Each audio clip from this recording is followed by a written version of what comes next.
Joining us now, Democratic member of the Judiciary Committee, Senator Sheldon Whitehouse of Rhode Island. Senator, thank you for joining us. First of all, just is it physically possible for senators to show up and conduct this process with 3 with COVID and potentially more? I just want to know if CDC guidelines and actual safety is adhered to, is the process possible?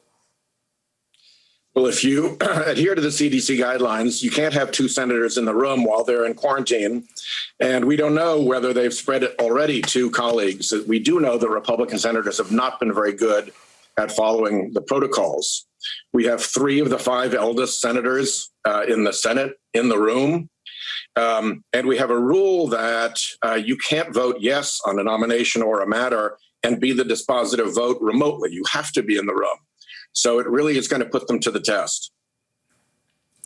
All right. And Jonathan Lemire, jump in right now. I know you've got some new reporting on President Trump potentially leaving the hospital, and then you can take it to the senator.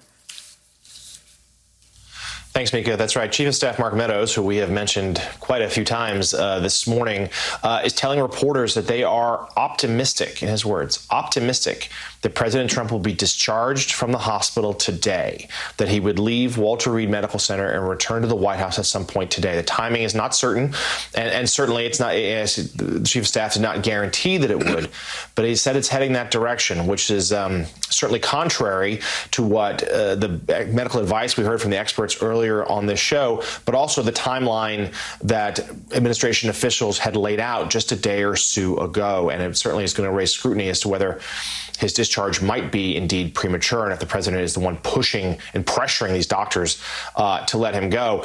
Senator, let me ask you a little bit more, though, about this potential confirmation hearings. You said that you just outlined what the rules say now, but is it possible that Senate Majority Leader McConnell could change the rules to allow voting to happen differently? And if he proceeds apace here, what are some things that Democrats could do, who have certainly voiced objections to this entire process, to slow things down? I saw Senator Schumer was asking for everyone to be tested. Are there other measures that you, as Democrats, have to try to impede what's going on? Well, there are sensible public safety measures that we should be demanding, irrespective of whether or not it slows things down or not. That is just part of running a responsible Senate. And we've got to be careful because, as you point out, Mitch McConnell is very eager to get this done. The powerful forces that fund the Republican Party, that have funded the process for getting these Supreme Court nominees on, they see this as a really kind of almost once-in-a-lifetime chance. And there's virtually nothing that Mitch McConnell won't do for them under their pressure to cram this nominee onto the Supreme Court. So I think the amount of guile and procedural mischief that McConnell will get up to is without limit. You have to understand the pressure behind this. All right, Katty Kay, jump in.